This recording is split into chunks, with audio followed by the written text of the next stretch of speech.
गजेंद्रानं भगवंताची धावा करायला लागला. बेंबीच्या देठापासून धावा करत असताना देवा तू कुठेच मला माहिती नाही. कधी मी देव देव म्हणून ओळखलं नाही, कधी तुझी पूजा केली नाही, कधी मी तुला पाहिलं नाही. फक्त लोक म्हणतात की भक्तावर ज्यावेळेस संकट पडेल त्यावेळेस परमात्मा येतो अशी मला अनुभूती आहे. म्हणून जिथं असते तिथं देवा तो लवकर येऊल्यानंतर आगाय वैकुंठ नायका काय पाहतोशी कौतुका. तेव्हा का माझी परीक्षा बघतोस? अरे ती गजेंद्राची वैकुंठ लोकांत परमात्मा जवळ गेली. भगवान परमात्मा जेवण करत होते. कानावर आवाज त्याच्याबरोबर भगवान परमात्मा ताट जेवणाचं बाजूला सारलं.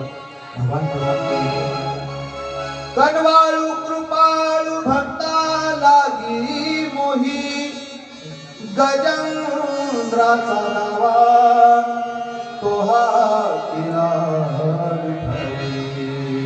गजेंद्राचा नावा केला. परमात्मा आल्यानंतर त्या मगरापासून देवाने सोडवलं. ही कथा त्या गजेंद्राची सांगत नाही. तुम्ही आम्ही गजेंद्र सांगतो. हे गजेंद्र नाही, तुम्ही आम्ही हेच करतो ना सगळं. पण कोणी नाही. अशा पद्धतीनं ज्यावेळेस त्या मगराच्या हातून गजेंद्राला सोडल्याबरोबर त्याला विमानात बसून देव घेत असताना ते मगर बोलायला गेला. नक्र बोले ऋषिकेशी ते नक्र बोलतो. काव कृपा केली मदसी क्षण मात्रे तारे गजेंद्रासे. एका क्षणात गजेंद्राचा उद्धार केलास आणि मला का सोडवायचा? देव म्हणतात बाबा तुझाही उद्धार करतो. एकाच्या कैवाडे गुपी बहुतांची मुळे त्या गजेंद्रासह नगराला विमानामध्ये बसवलं. परमात्मा वैकुंठ लोकात गेला. बोला गजेंद्र महाराज की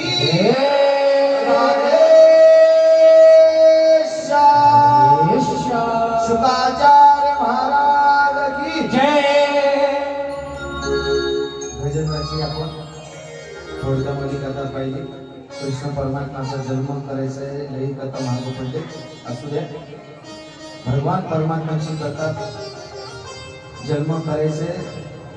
शुकाचार्य महाराजांनी कथा सांगत असताना राजा परीक्षितीचं अंतःकरण भारावलं.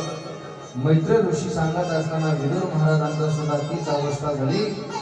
सूत संपादिकांचा संवाद नैमिषारण्यामध्ये होत असताना त्याला आनंद झाला. माझा एवढं सुंदर वातावरणामध्ये कथा ऐकत असताना त्याने सांगितले की बाबा आम्हाला काय करा, आता भगवंताचा जन्म करायचा आहे. भगवान परमात्म्याचा जन्म करत असताना त्याच्या वंशवाळी सांगितली. चंद्रवंश आणि सूर्यवंश. चंद्रवंशातली आणि सूर्यवंशातल्या राजाची कथा सांगत असताना त्यांना सांगितली आता चंद्रवंश आणि सूर्यवंश कोण आहे? थोडक्यामध्ये चिंतन सांगतो महाराजा. त्याच्यामध्ये आता रामाची थोडक्यामध्ये कथा घ्यायची आहे मला.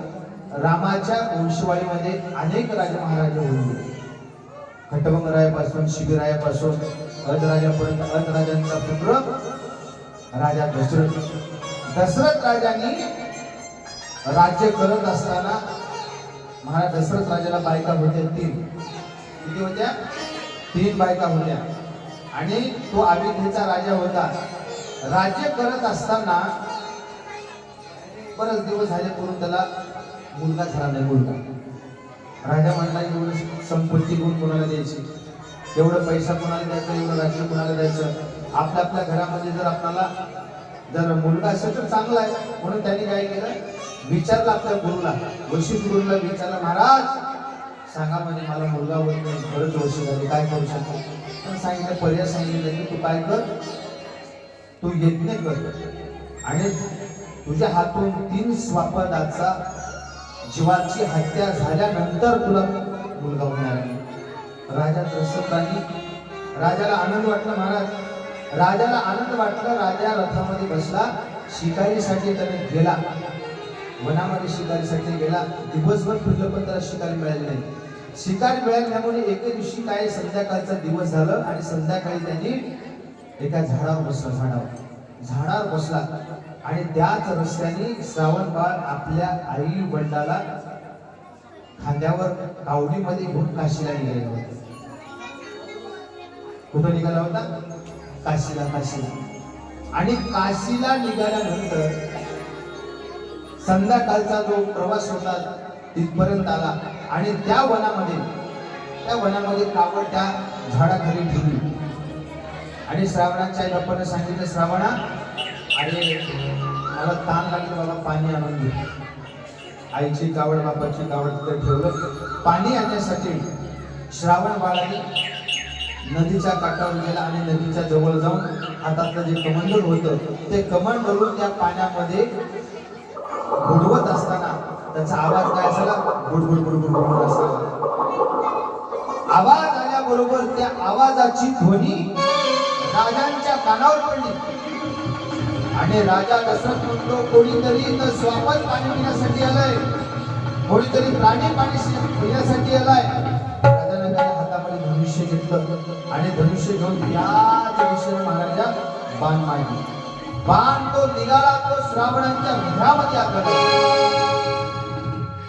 श्रावणाला बाण लागल्याबरोबर आई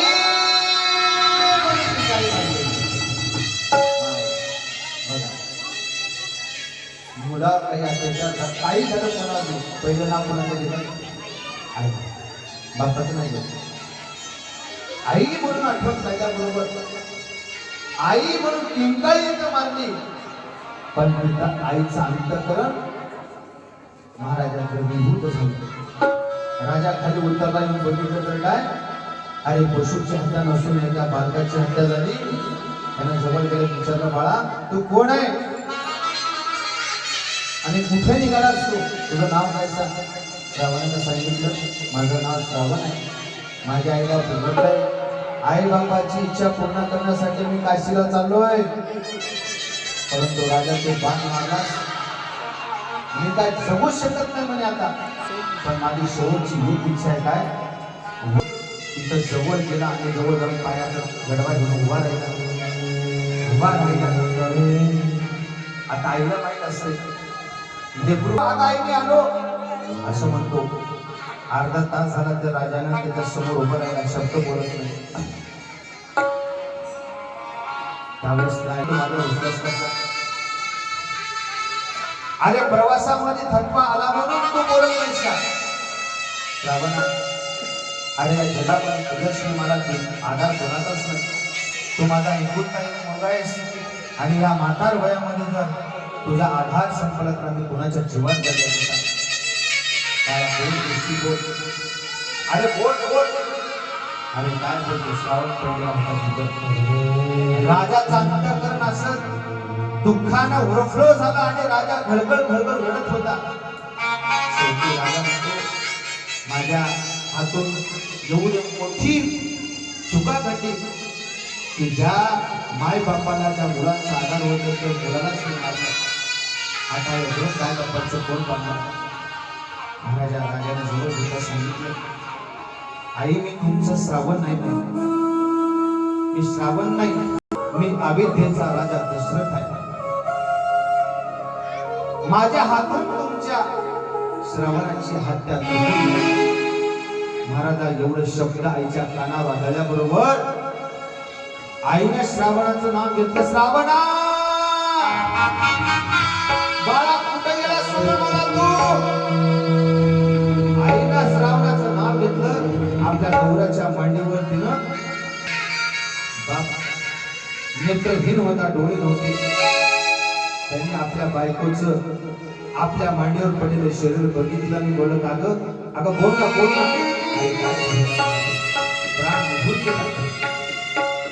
राजाचा अंतःकरण राजा म्हणतो, शरण आला तो भागुनी आला.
राजा त्या श्रावणांच्या वडिलाच्या समोर उभं राहिलं.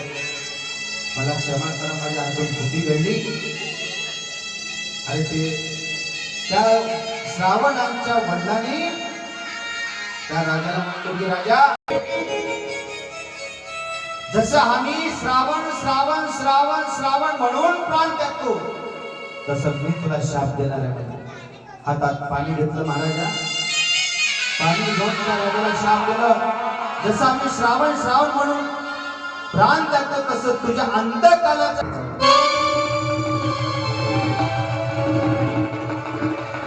राजा दशरथ चळचळ कापायला. राजा म्हणतो, अरे विनाकारण माझ्या हातून एका ब्राह्मणाची हत्या.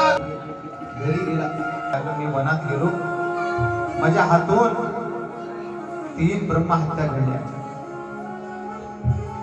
माझ्या हातून पाप घडलं. गुरुला सांगितलं, महाराज माझ्या हातून पाप घडलं. ठीक आहे, असू दे, पण त्याचा परिणाम तुला भोगावा लागणारच आहे. माझ्या यज्ञ वगैरे केलं.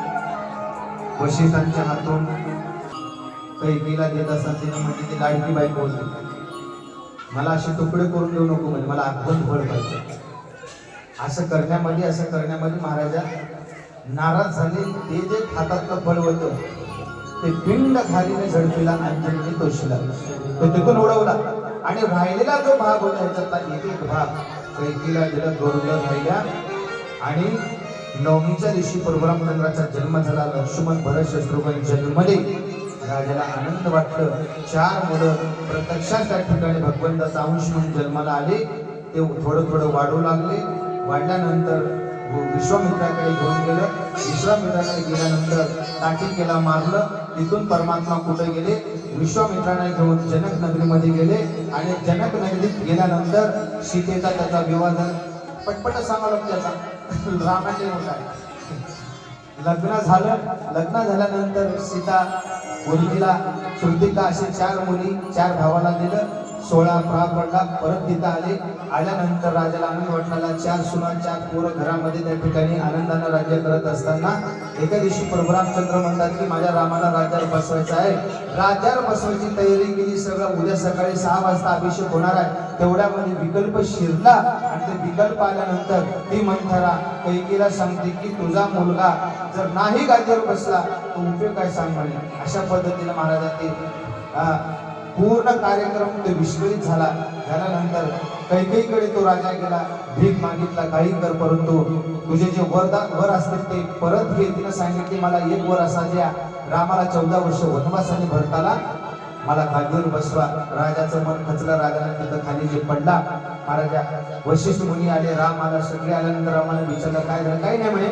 अशा पद्धतीनं झालेला आहे. मग परशुरामचंद्र, लक्ष्मण आणि सीता वनवासाला निघाले. महाराजा वनवासाला निघाल्यानंतर अविदेच्या बाहेर निघाले. सुमंतांनी रथामध्ये घातलं आणि अविदेच्या बाहेर जाऊन पोहोचलं. तेवढ्यामध्ये शरयू नदीच्या काठावर आले. आणि तिथून त्या ठिकाणी संध्याकाळचा मुक्काम केला. तिथून पुढे त्या ठिकाणी प्रवास करत असताना महाराज कैवट भेटला. त्या कैवटानं आपल्या नावेमध्ये बसून पुढं दंडकारण्यामध्ये नेलं. तिथं त्या ठिकाणी एक झोपडी घालून पंचवटीच्या ठिकाणी परमात्मा वास्तव्य करत होते. तिथून वास्तव्य करत असताना शूर्पणखा आली. शूर्पणखा येऊन सीतेचा संदेश रावणाला दिला. मारीचाना आला. रावण सीतेला उचलला, घेऊन गेला, जटायूला मारलं. राजा रावण लंकेमध्ये गेला. परशुरामचंद्र पंचवटीवर आला. सीता म्हणून पंपासुराच्या ठिकाणी पोहोचले. ऋषमुख पर्वताच्या ठिकाणी आले. किष्किंधा नगरीमध्ये आले. सगळं वातावरण हे केलं. मग परत त्या वालीला मारून सुग्रीवाला राज्य दिलं. तिथून पुन्हा वानर सैन्य घेऊन समुद्राच्या काठावर आले. हनुमंताला पाठवलं. सीतेची शुद्धी घेऊन आला. लंका जाळला. सगळं रामा त्या ठिकाणी महाराजांनी घडलं. शेतू बांधले. लंकेमध्ये प्रवेश केले. युद्ध घणाघाती युद्ध झाले. युद्ध झाल्यानंतर त्याच्यामध्ये अनेक रावणाची पोरं मेली. अति काही असेल, देवांतक असेल, नरांतक असेल, मेघनाथ असेल, अनेक पोरं सैन्य मेले. शेवटी रावणही मेला. रावण मेल्यानंतर परशुरामचंद्राचा विजय झाला.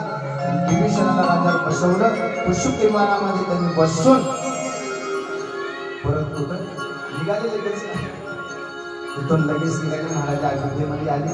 राम सांगायला किती वेळ लागतो? ताकापुत्र रामाने बरं काही आमच्या केडगावमध्ये असतं. शेजारी पहिल्यांदा ताक पाहिजेत असेल तर ते शेजारीकडे जाते. उगं तिला मोठे काढ म्हणते, पागो तुझी फार चांगली आहे, कुठून आणली का म्हैस म्हणली, किती दूध देते, मस्त आहे म्हणतोस, काय माय तुझी सून चांगली आहे, पोरं चांगलं आहे, तुला संसार सगळा चांगला आहे, आमची माय सून कशी आहे, असा आहे तसा आहे म्हणाली. मग तिला म्हणते, मग बस बस चालू का, नाही बस बस चहा घेऊन जा, पडल्या दुधाची चहा पिते, चहा प्या, मग येऊ का म्हणते, नको दादा दादा थोडे ताक घेऊन जा. तिने त्याच्यासाठी चालली असते.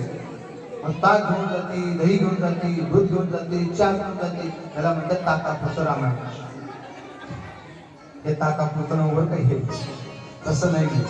मग खुशीबत तिथून जे उडवला महाराजांनी आपल्या अविद्येमध्ये आल्यानंतर अविद्येच्या लोकांना आनंद झाला. भरताची वेळ झाली.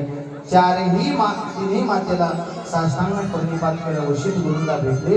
सगळ्या आनंद अविद्येच्या लोकांना झाला.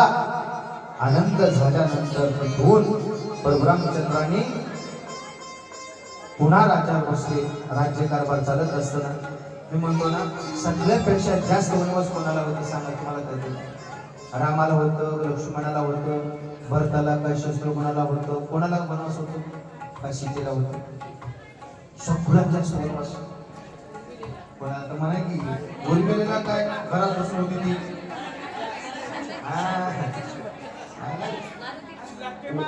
उर्मिला मी म्हणतो सगळ्यात खरंच सीतेपेक्षा बी वनवास उर्मिला ते होतं, ती बी आहे. पण तो खरं जीवन बघितलं तर सीतेला वनवास होताच ना. 6 महिने तिकडे गेली, सगळा 14 वर्षाचा काळ तिथे गेला. इथं अविधीत आल्यानंतर लोकांनी नाव ठेवलं. लोकांचं तोंड कोणी दाबून धरत नाही, लोकांच्या नादी दाबून मारा.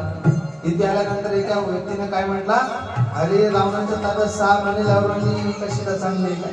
रामाच्या कानावर शब्द पडला. रामाने तिथून सीतेचा त्याग केला. पुन्हा सीता 5 महिन्याची गरोदर होती. वनात सोडून दिलं सीतेला. अरे एका वाल्मिक ऋषींच्या आश्रमावर थांबून त्या वाल्मिकाची पत्नी महाराज बाळांपण केली. 2 तेज पुंज असणारी मुलं जन्मणारी लवकुश. त्याला विद्या दिलं वाल्मिकांनी, धनुर्विद्येमध्ये पूर्ण केलं. मग पुन्हा त्यावेळेस आणखी एक यत्न करायला सुरुवात केला परब्रह्मचंद्राने. कोणतेही यत्न करत असताना जोडी पाहिजे, जोडी. सीता किती होती, माता रामाला सीता फुलायचा. वशिष्ठाने सांगितलं जोडी असल्याशिवाय यत्न पूर्ण होत नाही. मग त्यानं काय केलं, सीतेचं पुतळा करून बसवलं रामाच्या शेजारी. घोडं सोडला. महाराज घोडं सोडलं आणि त्या घोड्याच्या पाठीवर लिहिलं होतं, या यज्ञासाठी मी घोडं सोडलेलं आहे. जो कोणी त्या घोड्याला अडवेल त्याला शिक्षा देण्यात येईल म्हणून त्या घोड्यावर लिहिलं होतं. घोडं सोडलं महाराज. घोडं निघालं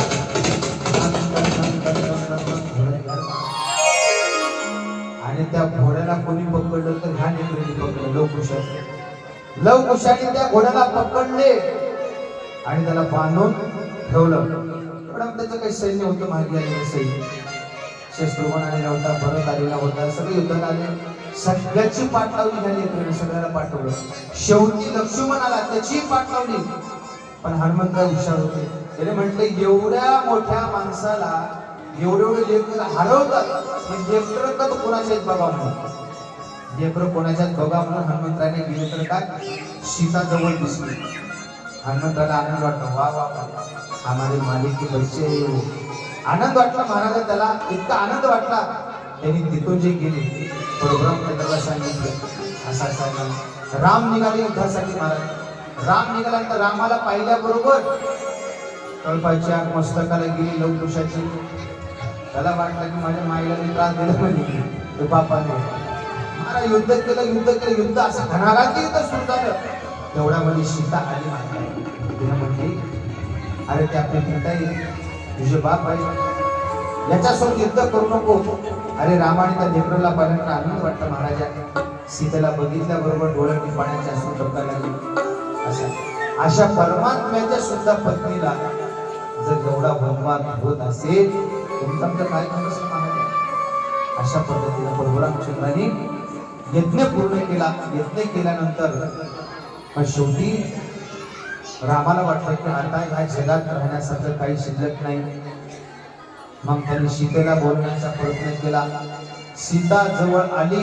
सीता आल्यानंतर शेवटी सीतेनं काय केलं, महाराजा पृथ्वीमध्ये आपला देह समर्पण केला. सीते गेल्यानंतर रामाला सुद्धा परशुरामचंद्रांना सरयू नदीमध्ये गेले. लक्ष्मण गेला, सगळेच गेले महाराजा. म्हणून रामायणाची कथा अशी आहे, परशुरामचंद्र भगवान की जय, कपिवरे महारुद्र हनुमान की जय, राधे श्याम. रामायण संपलं. आता कृष्ण परमात्माचा आपल्याला अवतार कार्य आता आपल्याला घ्यायचं आहे. तू सोबत असल्याशिवाय माझं काही चालणार नाही. ठीक आहे म्हणलं, देवा तुमच्या बरोबर. जे लक्ष्मण होते ना, ते शेष भगवान, शेष भगवानाला सांगितलं तुम्ही पण आम्हाला आलं पाहिजे. त्यानं म्हणता येणार नाही, तुमच्या सोबत राहून मी काय सुख भोगलं नाही म्हणणार. रामावतारामध्ये कधी तिकडे म्हणणार नाही मला भगवान फळ कामा, कधी थकलाच भागलाच मग तुम्ही विचारत मी तुमच्या सोबत येत नाही म्हणे. देवाने विचारलं तसं करायचं नसतं. काय होतं, आता तू वडील होईल का सर्व, आता तू वडील काय नदी आता ओ माई नदी आता तुझी मारे, आता तू वडील होईल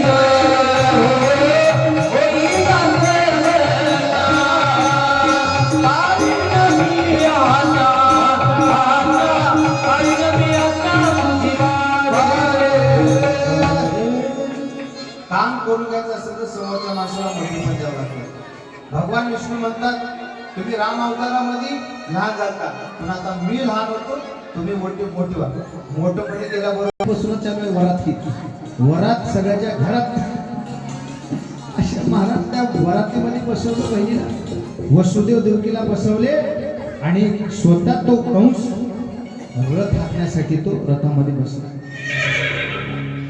व्रत महाराज गावात फिरत असताना व्रत म्हणल्यानंतर काय, महाराज आनंदानं नाचत गात नाचत वाणी सांगत असे कंसा, माने हा भरवसा बोलण्याचा.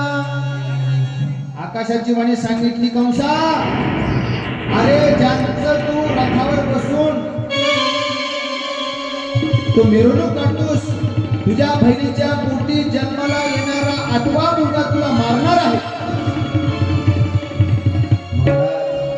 कंस म्हटला, अरे बहिणीची वरा ताटात माटात काढली, घरापर्यंत पोहोचली नाही. आकाशाची वाणी माणूस किती टोकाला घेतली आणि तलवार मुजारून मारत असताना हात तो धरीला वसुदेवी. वसुदेवाने हात धरलं, सांगितलं कंसा आता तुझी. मग त्याला प्रदक्षिणा घालावं लागतात. 5 प्रदक्षिणा 7 प्रदक्षिणा, गळ्यात हार घालून जवळ बसून मग त्या लेकरासाठी एवढं लढा प्रेम महाराज आपल्यापासून कोणाचा घर, कोणाचा नवरा, कोणाचा खेळ, कोणाची बायको. मला तिकडून स्वामी विचार करतो, काय विचार करतो, अरे माणसापेक्षा तुमचं जीवन लय आवड आहे. तिला सगळ्याचं मन ओळखून तिला संसार करावा लागतो. म्हणून गेल्यानंतर तिथं कामाचं सगळी चांगली जातात. नवऱ्याचा ऐकावं का, सासूचा ऐकावं, सुनाचा ऐकावं का, नंदाचा ऐकावं, नंदाचा ऐकावं का, जिरायचा ऐकावं. सगळे सांगणारे लोक राहतात. एवढं स्त्रीचं जीवन फार कठीण म्हणून केलं सगळ्याला आपल्या जवळ करून म्हणून स्त्रीचं जीवन आवडत. कंसाला म्हणतात कंसा तुझी बहीण आहे ती आता ती माझी बायको आहे. कारागृहामध्ये एका वर्षामध्ये मुलगा झाला. जन्माला आल्यानंतर पहिला मुलगा गोधडी येत असताना 8 वर्षाचा झाला आणि आपल्या आई बापाच्या समोर येऊन पुढं काय काय करायचं त्याला सांगू लागला. सांगितलं बाबा काय काळजी करू नका. 6 मारला ना 7वा तर गेला तिकडं गोकुळामध्ये. आता मी तुमच्या पोटी जन्माला येणार आहे, पण काही सांगण्यासाठी मी एवढा मोठा होऊन तुम्हाला सांगतो. काय करा, मी जन्माला आल्याबरोबर तुम्ही मला इथं ठेवायची. सगळे युक्ती सांगितलं. भगवान परमात्मा अदृश्य झाले देवकीच्या गर्भामध्ये परमात्मा ज्यावेळेस वास्तव्य केले, देवकीचे तेज दिसे जैसे, देवकीचं तेज कसं दिसू लागलं? अरे महाराजा, जगाचा मालक ज्याच्या उदरामध्ये आहे त्या बाईचं तेज कसं असेल? म्हणून पूर्वीपासून पद्धत आहे, 7वा महिना लागला की त्याच्या मालकाने त्याला ढोळे पुसायचे. सांगितलं, सांग तुझे काय ढोळे. आपले तसे नव्हते, माती खा, चिन्ना खा, खा, असलं खा. महाराज तिची ढोळे काय होती? महाराजा खूप सुंदर वर्णन केलंय. अशा प्रकारे भगवान परमात्मा ज्यांच्या उदरी जन्माला येणार आहेत, तो काळ होता अष्टमीचा दिवस. अष्टमीचा दिवस, अष्टमीच्या दिवशी संध्याकाळी परमात्मा संध्याकाळी 12 वाजता आणि पाऊस पडत असताना तेवढ्यामध्ये भगवान परमात्मा आपल्या आईच्या गर्भातून तो बाहेर आले. महाराज बोले भगवान श्री कृष्ण की जय. बिहारी लाल की. कृष्ण जन्माला आला. आता आपल्याला कृष्णाच्या जवळ जायचंय. फुलं आहे ना, थोडं फुलं म्हणजे कृष्ण परमात्म्याला फुलं आपल्याला टाकायचं. भगवान परमात्माचा जन्म झाला संध्याकाळी 12 वाजता आणि जन्म झाल्यानंतर, हॅलो सर्वांनी ऐका, आपापल्या जाग्यावर बसून पाळणा घालण्यात येईल, कोणी घाई करू नका. नंदाच्या घराला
परमात्मा जन्माला आल्यानंतर किती लोकांना आनंद वाटला.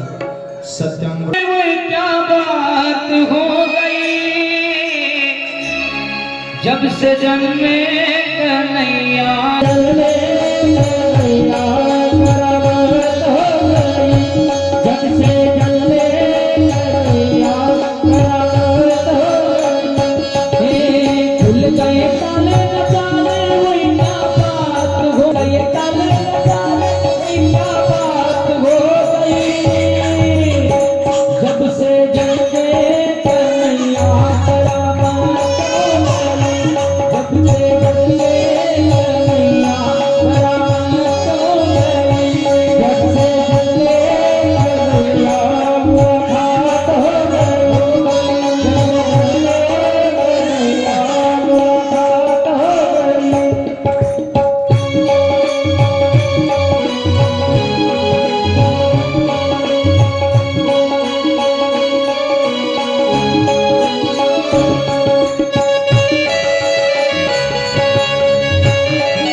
भगवान परमात्माच्या गोकुळामध्ये गोकुळात किती आनंद झाला.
ये दुनिया क्या जाने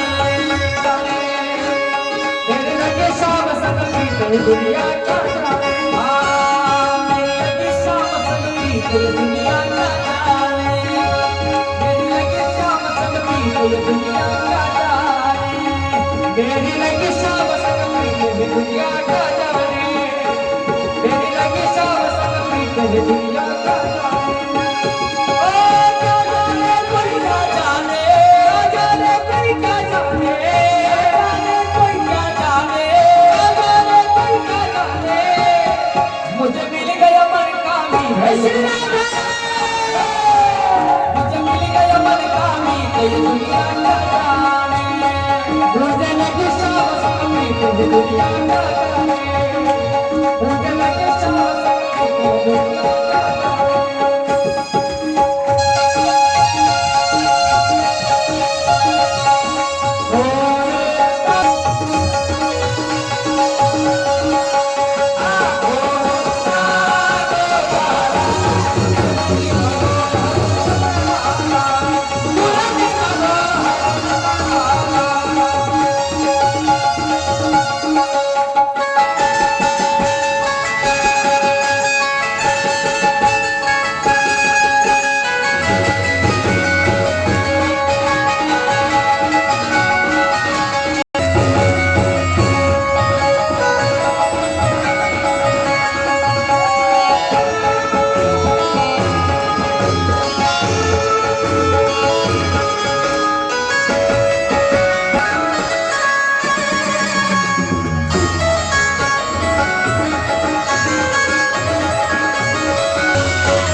वर हात करा वर जय जय श्री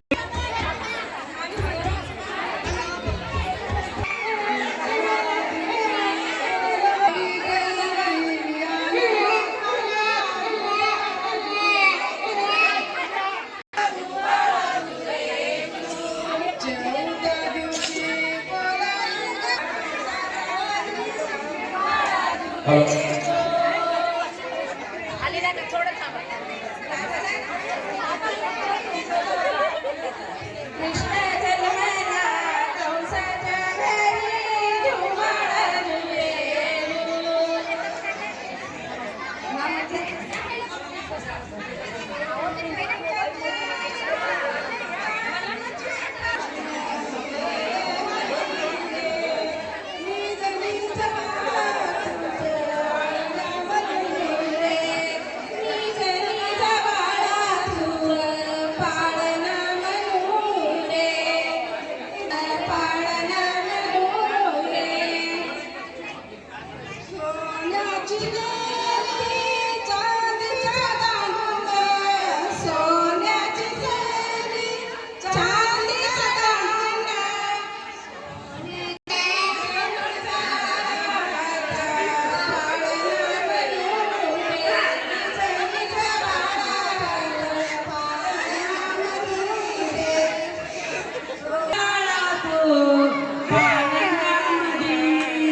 देश माता